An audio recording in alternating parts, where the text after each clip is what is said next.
5G teknolojisi geldi, geliyor derken Güney Kore ve Amerika öncülüğünde 5G artık resmen hayatımıza girmeye başladı.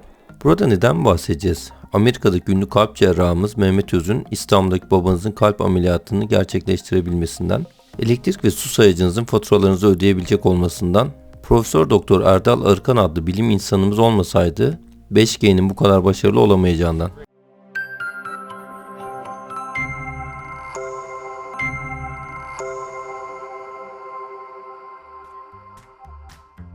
Hemen şunu sormak gerekir.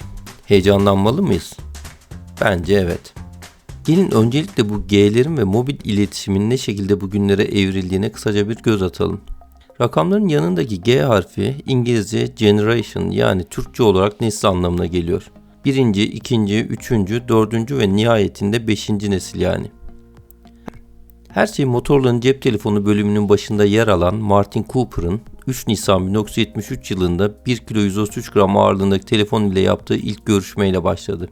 İlk nesil yani 1G yalnızca analog sistemlerle çalışan 1975 ve 1990 yılları arasında kullanılan ve de yalnızca ses verisi taşıyan bir sistemdi.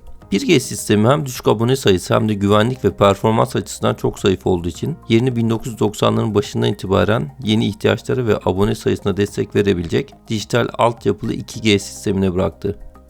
Bildiğimiz anlamda geniş kapsamlı mobil sistem GSM yani Global System for Mobile 1 Temmuz 1991 tarihinde Finlandiya Başbakanı Harry Holker'in Nokia tarafından sağlanan ekipmanlarla ilk görüşmesini gerçekleştirdiğinde başlamış oldu. 2G sistemi ile ilerleyen yıllarda kısa mesaj servisi yani SMS ile de ilk kez tanışmış olduk. 2G teknolojisinin data hızı 64 kilobitti. Bundan sonra her şey hızla gelişmeye başladı. Veri hızları 2.5G ve 2.75G ile 384 kilobite kadar çıktı. Bir sonraki adım Japonya'da 2001 yılında kullanılmaya başlanan iletişim ses odaklı olmaktan çıkararak veri odaklı bir hale dönüştüren 3G sistemi oldu. Artık geniş bant veri taşıyabiliyorduk ve ilk görüntülü görüşme de bu sayede yapılabilmişti. 3G teknolojisiyle data hızı kilobitlerden 2 megabite kadar yükseldi. 3G genel anlamıyla dünyada birçok şeyi değiştirdi. Fakat en büyük eksiği kapsam alanı ve internet erişim sorunlarıydı. 2004 yılında Japon NTT Docomo firmasının duyurduğu 4G LTE sistemi hem kapsam alanı sorunlarını azalttı hem de genel anlamda aynı teknoloji sayılabilecek eski sistemin hızını çok yukarılara çekti. Bunun dışında 4G LTE, 2G ya da 3G gibi bağlantıların aksine tamamen uçtan uca IP tabanlıdır. Bu sebeple mobil internet erişim teknolojisi olarak da isimlendirilir. Bu mobil hatlarda saniyede 100 megabit, Wi-Fi hatlarda ise altyapının kalitesine göre 1 gigabit hızlara ulaşabildi. 4G ve sonrasında 4.5G'nin oyuncularda da lag dediğimiz gecikme sürelerini 100-200 milisaniyelere kadar geri çekerek büyük katkı sağladığını da söyleyebiliriz. Evet, buraya kadar birkaç milyarlık dünya tarihini düşünecek olursak, çok küçücük bir zaman diliminde büyük gelişmeler kaydettiğimiz mobil geçmişimizi gayet yalın bir şekilde gözden geçirmiş olduk. Mobilde 100 megabit, Wi-Fi'de 1 gigabit hızlarda erişim sağladığımız bir mobil altyapıya sahibiz. Teorikte böyle ama pratikte hemen şunu hatırlatmalıyım ki az önce söylediğim değerler yalnızca kusursuz koşullar sağlandığında ve dış etmenlerden etkilenmeden oluşan durumlarda geçerli. Dış etmenleri hesaba katınca gündelik hayatlarımızda mobilde ortalama 10 megabitlik bir hız sunuyor halihazırdaki bu teknoloji. Şimdi soru şu, 5G bunun üzerine ne koyacak? Hemen 5G yani 5. nesil nedir onunla başlayalım. Yüksek veri akışını sağlamak için daha yüksek frekans spektrumunu kullanan 5G teknolojisi, daha yüksek frekansları kullanarak veri transfer hızını ve lag dediğimiz gecikme sorunlarını büyük ölçüde çözmüş olacak. Bu ne anlama geliyor? Şimdiye kadar frekans taşıyıcılar bize gerekli hizmetleri sunmak için 600 MHz'den 2.6 GHz'e kadar spektrum bantları kullanıyorlardı. 5G teknolojisine geçince bu genişlik artacak ve daha yüksek frekans bantları kullanılacak. Aslında şöyle anlatmak daha açıklayıcı olur. 5G, mobil sistemimizde şimdiye kadar kullanılan tüm frekansları ve hücreleri destekleyecek. Ayrıca 5G'nin kullanacağı 30 GHz'e kadar olan yeni spektrum bantları da kullanarak çok kapsamlı bir ağ haline gelecek. 3G, 4G ve Wi-Fi altyapılarının tamamlayıcısı niteliğinde olacak. Şimdi 5G'nin hayatımıza neleri değiştireceğine odaklanalım. Bunları 4 başlıkta sıralayabiliriz. Hız, lag yani düşük gecikme süresi, bağlantı artışı, düşük enerji tüketimi. Hız, 5G'nin saniyede 10 hatta ileride 20 gigabitlere ulaşacak bir veri transfer hızı sunması bekleniyor. Bu da şu anda kullanmakta olduğumuz 1 gigabit hızların kat ve kat üstünde bir hızla tanışacağımız anlamına geliyor. Örnek verelim. Halihazırda kullandığımız 4.5G 10 megabit hızla saniyede 1.25 MB büyüklüğünde bir veri indirmemize olanak sağlıyor. 1 GB'lık bir veri ise yaklaşık 14 dakikada indirebildiğimiz anlamına geliyor bu. Peki 5G yani 5. nesil bize burada ne verecek? 10 ile 20 gigabitlik hızlar bekleniyor. Çevresel etmenleri hesaba katarak biz 1 gigabitlik bir hız kullanabilsek 1 GB'lık bir dosyayı yaklaşık 8 saniyede indirmiş olacağız. Bu bilgileri verdikten sonra şunu da söylemem gerek. Bu teknolojideki asıl hedef telefonlarımızla baz istasyonlar arasındaki hızı ve gecikme sürelerini geliştirmekti. Aldığımız veri hızları ve gecikme süreleri verimizin baz istasyonlarının iletilmesi aşamasına gelişme sağlayacak. Buradan sonra her şey fiber optik kablolar aracılığıyla evlerimizdeki internet hızına eşitlenmiş olacak. Zaten 5G'nin ana amaçlarından bir tanesi de ev interneti ile mobil internetin eşit hale getirilmesiydi. Lag, düşük gecikme süreleri. 5G'nin aslında en büyük beklentisi düşük gecikme süreleri yani lag. Hız artışı tabii ki çok büyük bir yenilik ve değişiklik getirecek ama sanırım asıl 5G'nin iletişim dönüştürmesi beklenen yer düşük gecikme süreleri. Gerçekte şu anda da çok kötü değil. 100 ile 200 milisaniyeler civarı lag süreleri mevcut. Lakin 5G ile beklenen gecikme süreleri 1 ile 10 milisaniye seviyelerine düşecek. Evet, yanlış duymadınız. 1 milisaniye. 1 yani anlık tepki. Bu da hayatımıza çok büyük değişikliklere yol açacak. Düşünün, normal bir insanın tepki süresi 300-400 milisaniyeler civarı. Araç sürerken yolda meydana gelebilecek herhangi bir olağanüstü durumda aracınız sensörleri vasıtasıyla sizden çok ama çok daha hızlı tepki verebilecek. Yalnızca onunla da kalmayacak. Diğer araçlarla da iletişime geçerek oradaki sorunla alakalı bilgi verebilecek. Ayrıca navigasyon, tabelalar, ışıklar sürekli etkileşim halinde olacaklar. Evet, bu nesnelerin hepsi birbiriyle iletişim halinde olacaklar. 5G ile otonom araçlar çok yaygınlaşacak ve artık trafik kazalarının büyük ölçüde önüne geçmiş olacağız. Bununla da kalmayacak. Evinizdeki havalandırma sistemi aracınızla etkileşim halinde olacak ve sizin eve yaklaşık geliş saatiniz trafik yoğunluğunu da dikkate alarak evin ısısını sizin için siz daha eve gelmeden ayarlayabilecek. Aracınızdaki sensörler vasıtasıyla stres durumunuz akıllı evinizin bilgisayarına iletilecek ve siz eve girdiğinizde ona uygun ışıklandırma ve müzik sesiyle karşılanacaksınız. Siz eve yaklaştığınızda akıllı kilit sistemi sizi algılayacak ve kilidi otomatik olarak açacak. Siz uzaklaşınca da kapıyı kilitleyecek.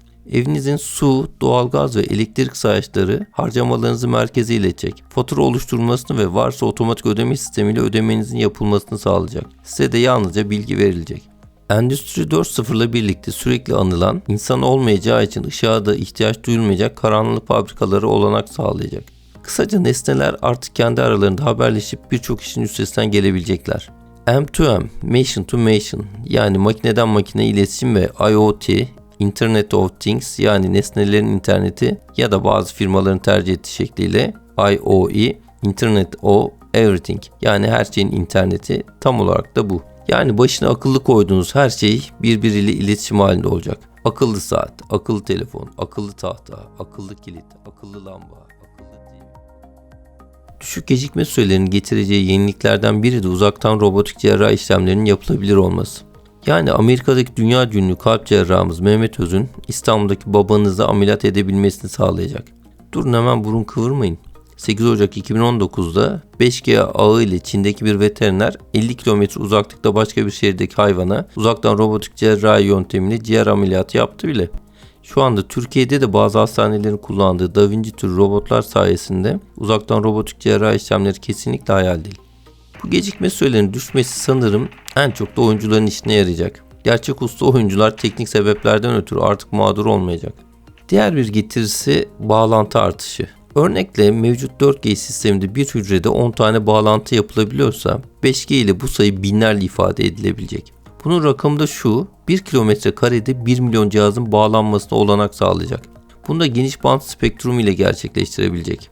Birkaç sene içinde 50 milyar nesnenin birbiriyle etkileşim içinde olması bekleniyor. Düşük enerji tüketimi. 5G'nin özellikleriyle aynı zamanda enerji maliyetlerinin %90 oranında düşürmesi, gönderilen her bit başına enerji tüketimini bugüne oranla 1/1000 seviyesine indirmesi bekleniyor. Bitti mi? Hayır, bitmedi. 5G teknolojisine dayanan uygulamalar tahminen 2025-26 yıllarında hayatımıza girmeye başlayacaklar. Bugünün uygulamalarından farklı olarak artık çoğu veri cihazın depolama alanından değil, doğrudan bulut sistemleri üzerinden ulaşacağız. Hatta bırakın veriyi, işletim sistemlerinin kendisine de bulut üzerinden bağlanacağız. Google Fuchsia ve Windows Core bu işletim sistemlerinden yalnızca ikisi. Uzak bağlantı kurabileceğiniz, aptal terminal dediğimiz basit bir cihaz işinizi fazlasıyla görebilecek. 5G'nin dronlar, sanal gerçeklik ve artırılmış gerçeklik gibi teknolojiler için kablosuz veri iletimi altyapısını güçlendireceğinden bu sektörlerin hızla büyüdüğünü ve gündelik yaşamlarımıza girdiğini de göreceğiz. Peki bu güzeller güzelinin hiç mi kusuru yok? 5G ile daha önce bahsettiğim yüksek frekans değerlerini kullandığımızda evet, çok yüksek hızlarda veri transferi yapabiliyor olacağız. Lakin kapsama alanımız da aynı şekilde genişlemeyecek. Hatta tam tersi, kapsama alanı o kadar kısa mesafelere iniyor ve o kadar hassas bir hale geliyor ki yağmur, eliniz ve hatta bazen yapraklar bile sinyallerin geçmesini engelleyebiliyor. Peki bu düşük kapsama alanı nasıl genişletilecek? Bölgeler small cells denen küçük hücrelere ayrılıp çok daha küçük ve düşük güçlü çok sayıda baz istasyonu kullanılarak geniş kapsama alanlarına ulaştırılacak. Yani her sokakta 1-2 belki 3 tane baz istasyonu olacak. Açıklamalar 5G'deki radyasyon seviyesinin hücrelerimize zarar vermeyecek seviyede olduğunu söylüyor. Fakat yeni çok sayıda anten ve baz istasyonu kurulmasının gerekliliği endişeye de yol açmıyor değil. 5G teknolojisinin riskli veya risksiz olduğunu söyleyebilecek araştırmaların yetersiz olduğu ortada. Kimi bilim insanları radyasyon seviyesinin düşük olduğunu, kimileri ise bu kadar baz istasyonunun çok büyük bir sağlık sorunu olacağını söylüyorlar. Aralarında bir mutabakat yok yani. Benim şahsi kanaatim 5G için Türkiye olarak biraz beklemekten yana. Halihazırda bazı ülkeler, bazı eyalet veya şehirler radyasyon riski sebebiyle çalışmaları askıya aldılar. Bekle gör politikası yani. 5G'nin bir diğer büyük sorununun da güvenlikle alakalı olacağı söyleniyor. Uzmanlara göre bu sistem ciddi güvenlik sorunlarını da beraberinde getirebilir.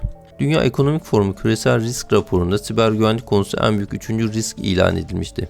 Eskiden siber saldırılar kişisel bilgileri çalma şeklindeydi. Ama nesnelerin internetiyle bu risk çok daha büyük bir sorun haline gelebilir. Uçak düşürülebilir, cerrahi robota sızıp ameliyat masasındaki kişiye zarar verilebilir, hatta cinayet bile işlenebilir. Otonom sürüş yapan aracınıza sızılıp kaza yapmanız sağlanabilir. Bunun gibi sonsuz ihtimal var. Ama bu ihtimaller zaten internetle birlikte halihazırda da mevcut. Belki hatırlayanlarınız olacaktır. Birkaç ay önce Amerika'da bir evde çocukların odasındaki çocuk takip sistemini hackleyip odadaki küçük bir kızla konuşmaya çalışan bir hacker olayı haberlerde gösterilmişti. Kısaca kötü insanlar oldukça bu tür şeyler her daim olacaktır. Nesnelerin internetiyle bu risk belki biraz daha artacak fakat 5G'ye geçmemek için bir sebep olduğunu düşünmüyorum şahsi olarak. 5G denince bizim aklımıza ilk gelmesi gereken isim Profesör Doktor Erdal Arıkan olmalı. Her ne kadar benim yaptığım çalışma olmasaydı da 5G olurdu dese de Profesör Doktor Erdal Arıkan'ın yaptığı çalışmalar olmasaydı 5G diye bir şey şu anda hayatta olamazdı desem abartmış olmam. Çünkü az önce söylediklerim ben değil Huawei'nin CEO'su söyledi. Ayrıca şunları da ekledi. Huawei'nin ve dünyadaki 5G çalışmalarının hepsi Profesör Doktor Erdal Arıkan'ın çalışmalarının üzerine inşa edildi. 5G Türk teknolojisi kullanacak ve bu teknoloji dünyanın diğer bölgelerinde de hayata geçecek. 5G kodlamasına Türkiye önderlik etti. Türk halkı bununla gurur duyacak dedi. Buradan Profesör Doktor Erdal Arıkan Beyefendi'ye ülkemize ve bizlere yaşattığı bu gurur için teşekkür etmeyi bir borç biliyor ve başarılarının devamını diliyorum. Son olarak uzun yıllardır bilişim sektörünün içinde biri olarak söyleyebilirim ki ürünlerin kapsamlı testleri her zaman geniş halk kitlelerine ürünler sunulduğunda yapılabilir. Öngörülmeyen hatalar ortaya her zaman çıkar ve yeni versiyonlarla güncellemeler yapılır ve en nihayetinde de en stabil çalışma birkaç versiyon sonra gelir. Aynı zamanda ilk olacağım derken yeni teknolojinin kobayı da siz olursunuz. Ben yapacağımız ulak 5G bazı istasyonlarımızı üretip daha sonrasında 5G'ye geçme taraftarıyım. Bunun iki sebebi var. Birincisi 5G'de en önemli sorunlardan biri güvenlik açıkları olacak. İkincisi de küçük ama çok sayıda baz istasyonu kurulacağı için yerli üretimle maliyetler çok ama çok aşağı çekilmiş olacak. Bu da biz tüketicilere pozitif olarak yansıyacak diye düşünüyorum. Peki sizler 5G hakkında neler düşünüyorsunuz? Aşağıya yorum olarak yazarsanız sevinirim. İzlediğiniz için teşekkür ederim. Hepinize sağlıklı ve huzurlu günler dilerim.